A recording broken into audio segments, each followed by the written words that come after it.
So I am excited. I have the opportunity now to introduce the next panel, and happy to say that we have not heard all of what Nadine has to share with us today. We've invited her into this next panel where we'll be talking about the City of Boston's Affirmatively Furthering Fair Housing Executive Order and its implementation plan efforts, certainly lessons learned, and what other communities can learn and do, moderated by Robert Terrell, who is our co-chair at the Fair Housing Committee here at CHAPA, and joined by the City of Boston's Executive Director of the Office of Fair Housing and Equity, William Onuoha. I am excited and delighted to turn it over to you, Bob, for a conversation that I know many of us, not only across the state, but the country, are really interested about this monumental work and the role of the CAC. So I'll turn it over to you, Bob. Well, Whitney, thank you very, very much. First of all, I want to thank everybody that's on this Zoom call. We have close to 200 folks that are joining us today. I think that shows the incredible interest people have in fair housing. And Nadine said something that was quite profound. She said, we're disciplined nonconformists. Now I know how to describe my work.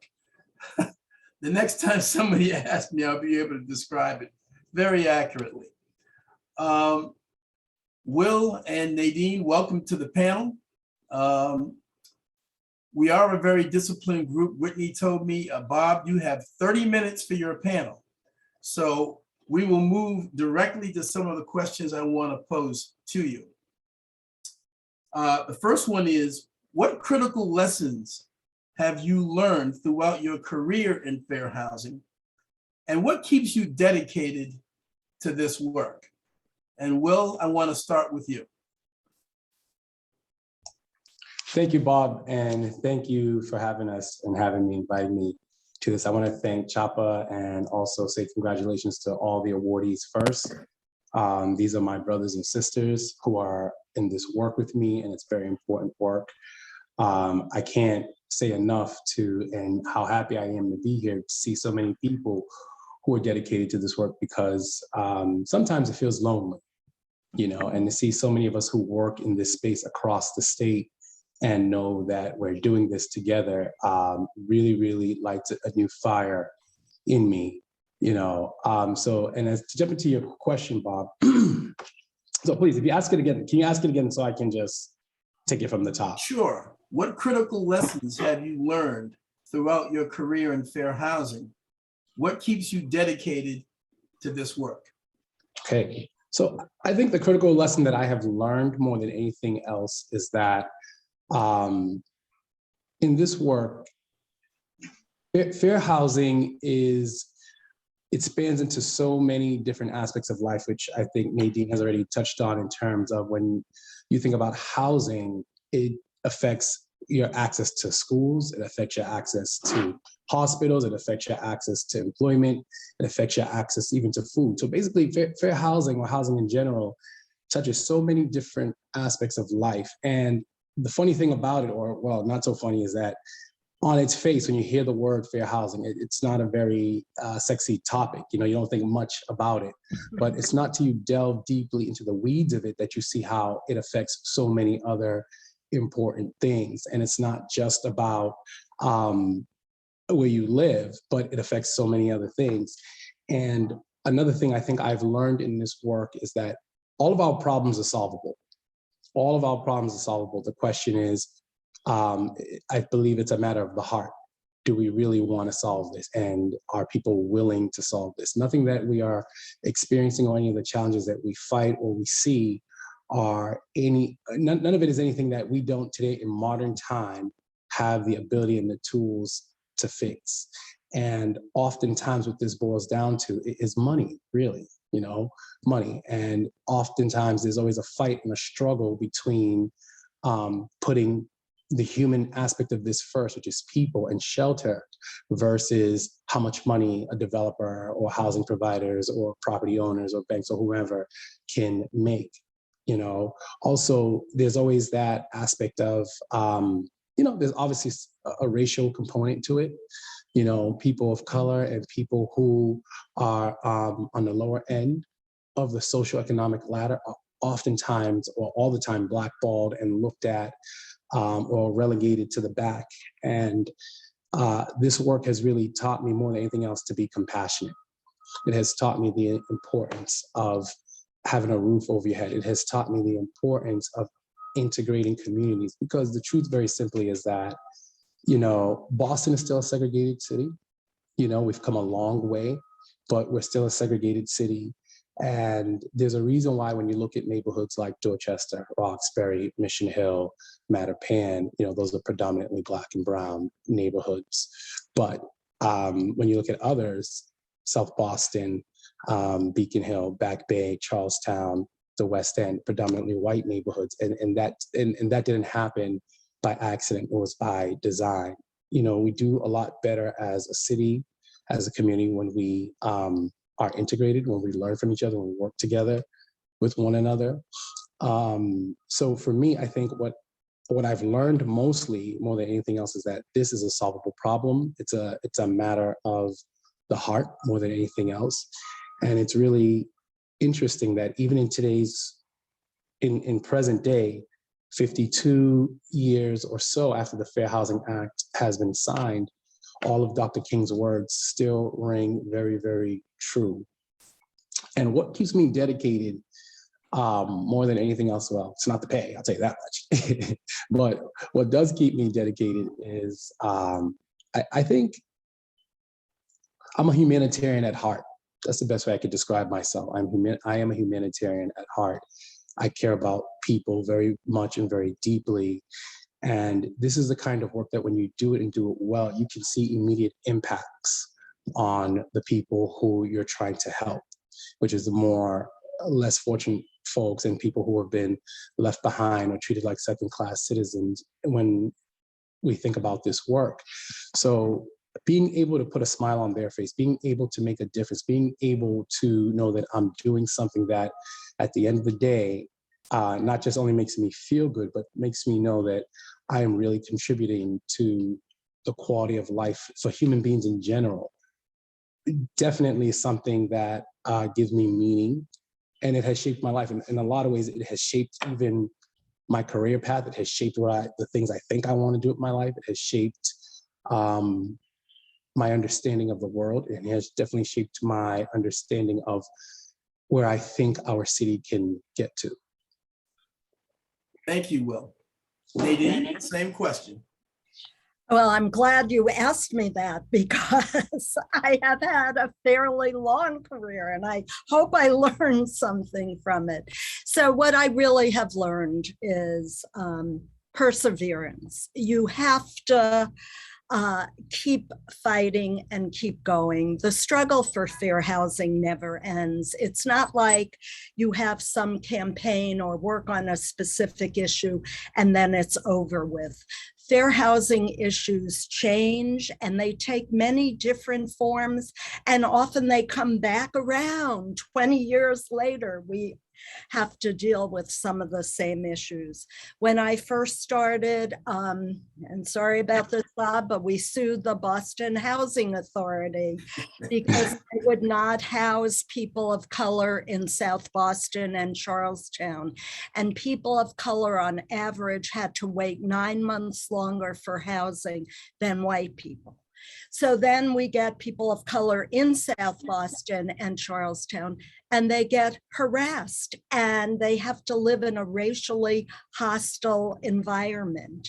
And so we have to take legal action about that. We focused at times, I remember when getting people of color to move to Milton was a major struggle. Mattapan Square was the dividing line, and white people were in Milton and people of color were there. We sued real estate agents who wouldn't show Black people houses in Milton. that has changed. We fought against banks around home ownership scams where they got these contractors to go to door in the Black community and prey on elder people particularly, and then give them these abusive mortgages. We worked with suburban cities and towns to have them form committees that would welcome diverse people. And it really makes me very happy to see the Municipal Engagement Initiative, which is really carrying on that work. What I learned is that people and institutions can change. I was so glad to hear from Jennifer from DHCD, because I actually can remember going to DHCD and talking about their 200-page analysis of impediments that never once mentioned race or discrimination. So I am so pleased to see how much things can change. And I think that's what keeps me going, is new people coming into the movement, and the fact that even if you sometimes sound like a broken record, you can really make a difference by speaking out, but also by using the stick of legal enforcement to ensure that the fair housing laws are being honored. Thank you, Nadine. Okay, my second question to both of you. Both of you have been deeply involved in the City of Boston's new assessment of fair housing. And on January 20th of this year, Michelle Wu, Mayor of Boston, signed an executive order to start the process of getting that assessment implemented. What are the next concrete steps that are being taken to get that assessment moving forward? Just about 3 weeks ago, the mayor appointed the CAC to be part of the monitoring committee. I know that there is a great deal of discussion about expanding beyond just the CAC members to get other people from the community involved. But what concrete steps are being taken to get the assessment implemented? And Will, I'll start with you. All right. Thank you. Well, I guess I'll start off by saying thank God for Mayor Wu. You know, she has really been an authentic leader in this space, and for her to come in and not even within 100 days sign an executive order, and just on April 1st to push forward the monitoring committee, which was the monitoring committee of Fair Housing Month, which we are still in. So what is being done to implement the executive orders that the monitoring committee is now also, I want to say, married to the CAC, which is the community activist committee, which some of you sit on, that worked tirelessly with the city of Boston, many of our city departments, to really do Boston's analysis of impediments. So what's currently happening is that the monitoring committee is building out right now what will be its kind of sort of bylaws, if you will, of how it's going to function.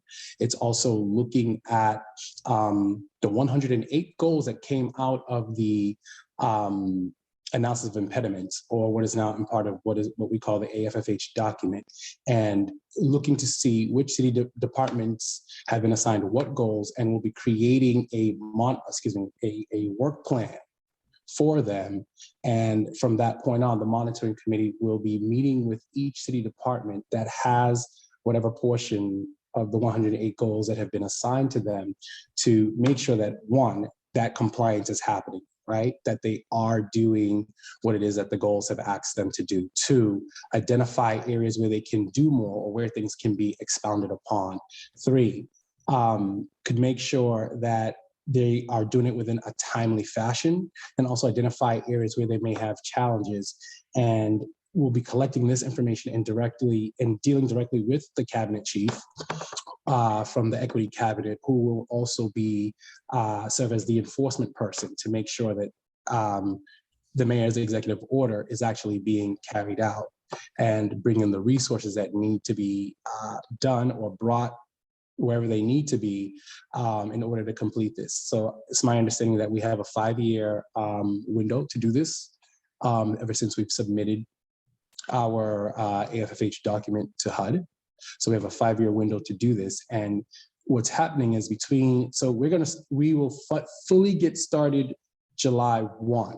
And July 1 being the beginning of the fiscal year, we will by then assemble the entire CAC. And when I say the entire CAC, I'm talking about not just the community activist committee and some of the outside organizations that are part of it, but also the city departments that are also included, to now bring everyone back and begin this process and begin assigning both work plans, reporting structure, expectations, all of that over FY23 to make sure that in that fiscal year we complete a certain set amount of goals. So that's where we currently are. Okay.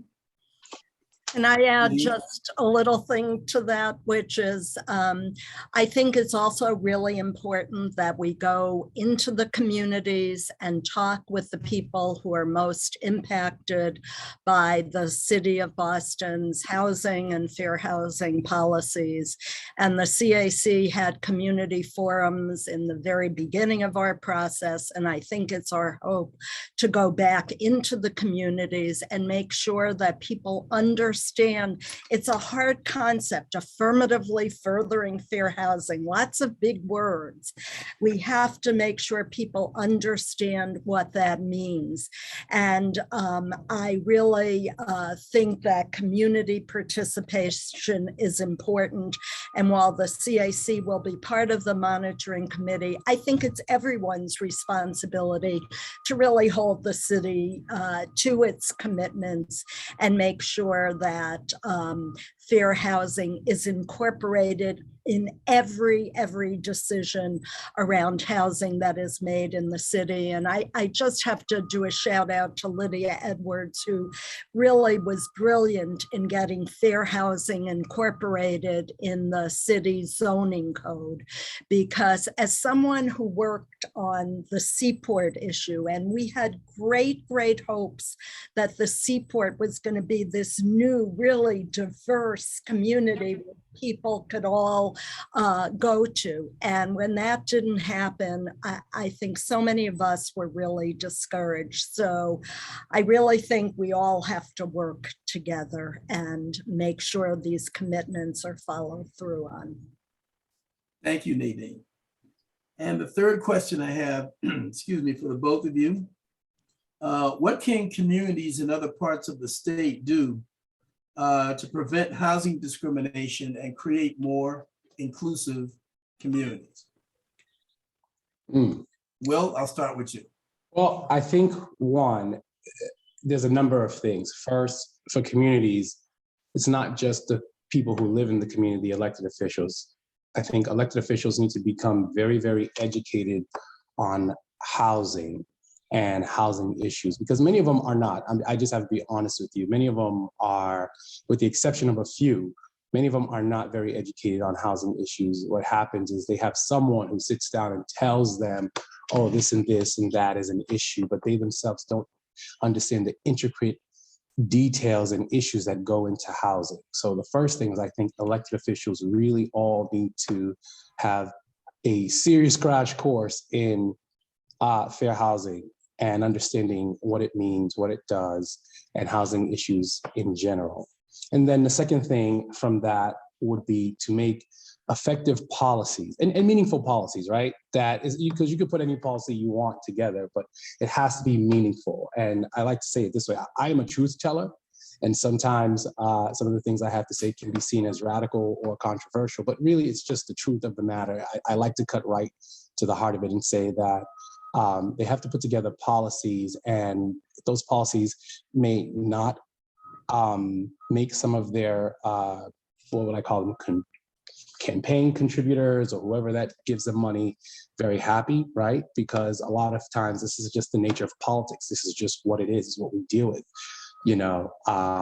But they have to put people first. And putting people first does not mean putting only the people that have money or developers and all those kinds of folks first. No, developers are, and this is not to knock on developers or anything like that, but rather to say you can push them, because developers are people who are actually very creative thinkers. They can think of things that we don't normally think about, even us that do this work, and can put together things that, especially when you have great community or what we call private-public partnerships, when they come together and focus and do the things that they're supposed to do, you know, developers can think of ways of doing housing that can really solve a lot of problems in a very creative and unique way. So that's the first thing I would say on the government level. And on a grassroots level, I think that people have to become very vocal about fair housing issues. They have to continue to stay the course. They have to continue to push their elected officials to do something about housing issues, and not just do something, but be bold, be brave, and be specific about what it is they're asking them to do, and to get involved, not throw up their hands and become tired or defeated, because this work can certainly defeat you sometimes, or give you a feeling or make you feel defeated, because there's just so much. It feels like every day you're wrestling with an 800-pound gorilla, and in some ways it is, but really, we have to stay the course. We have to work together in communities to, again, identify housing issues. Nadine brought up something like the Seaport a moment ago. The Seaport is Boston's newest neighborhood, right? It was only developed, what, 7-8 years ago, maybe? A little more. More, right? And it's so funny that it's the newest neighborhood, and you would think that in present time that it would have been more diverse, but it's not. It's not. In fact, many of the cases that I have sued or brought commission-initiated complaints out against developers or property owners have come from the Seaport, you know? So that goes to show you that there's an attitude, still a very, very prevailing attitude, even though it's covert, that exists to keep people out, you know, and keep certain people out. And that is something that we have to continue to fight and make it very clear that that's not going to happen anymore. This is not something, you know. So long story short, both elected officials and community and grassroots folks have to come together and really be married to this issue and solving this issue, in my opinion. Thank you, Will. Nadine? I'll try to be short because I'm sure we're running out of time, but I really think we have to encourage the good people in our cities and towns to come together and form fair housing groups and committees that will push their local governments to do the right thing. I think a big part of this is education on the MBTA communities law. People have it totally wrong. They think it means that developers have to build 800 new high-rise apartments near the MBTA. That is not what the law says. Or they think they have the right to opt out of the law. That is not what the law says. So I think there's a big education piece that goes into this as well. And it's always good when it's done on the local level as opposed to people from outside coming in. But I want to say there are some people who we're not going to educate. And I do think litigation is a tool that we will have to use in certain situations. And I think, unfortunately, Massachusetts has not had that much fair housing litigation.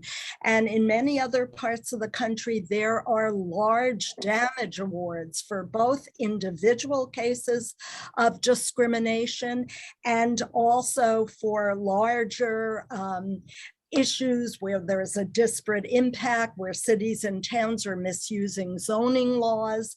And I think we have to be more aggressive on this. And I just want to push for both private and public enforcement of the fair housing laws and other laws that have a disparate impact on people of color being able to get housing in communities of their choice. And it's a long struggle. I have a feeling we could be here 10 years from now, and maybe it's going to be a different issue that we talk about, but it's still going to be here. So I just want us all to keep working and fighting as hard as we can.